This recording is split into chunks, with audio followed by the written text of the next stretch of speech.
Hey there guys, Seitz here. Do you ever feel musically stuck when performing solo Bach?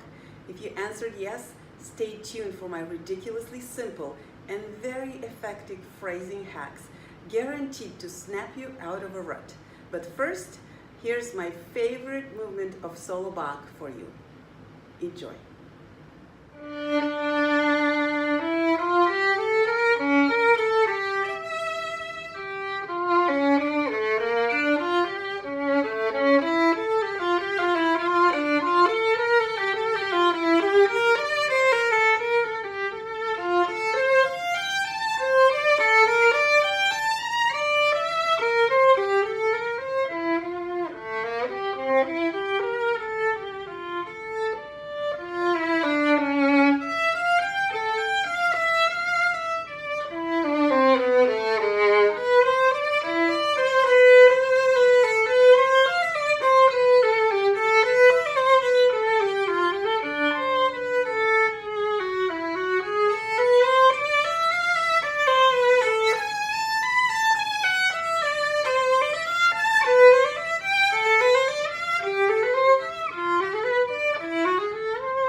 I just love this piece.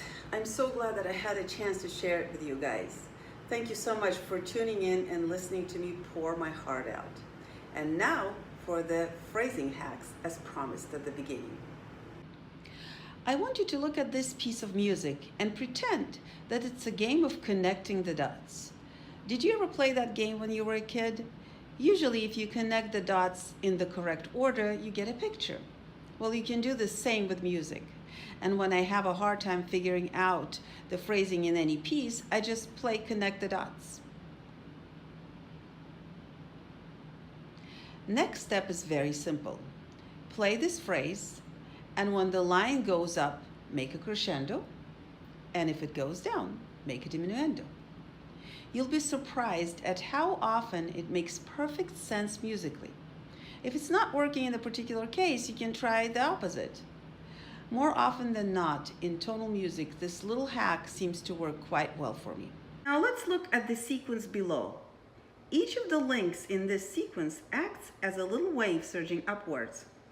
But if we connect the highest points of each little gesture, we get another line, which actually moves down. And that will give us the overall direction of this sequence.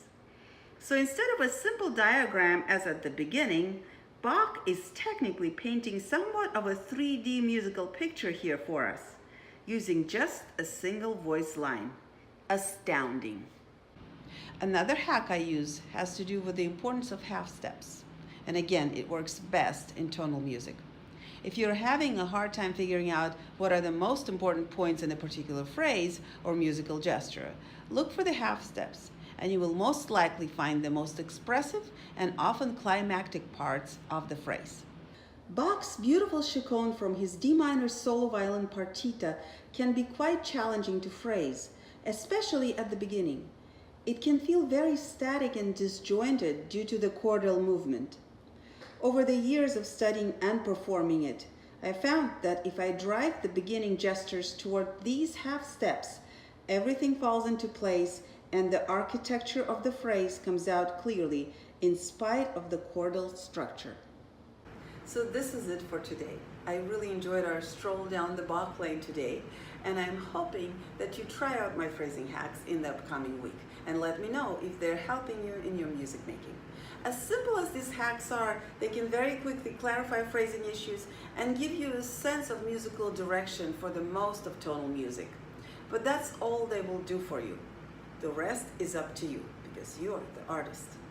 And if you like Bach, make sure to tune in next week for the very first video of my new project, Bach with a Seitz twist. Don't miss it. I promise that you will be shocked to see how meticulous J.S. Bach was in his composition process. And whether you are studying or teaching solo Bach, my little Seitz twist will help you understand the structure of Bach's music so much better. If you enjoyed this video, please like it and share it. And of course, if you haven't done so, subscribe. You really don't want to miss our first live YouTube party to celebrate the first 100 subscribers to my channel.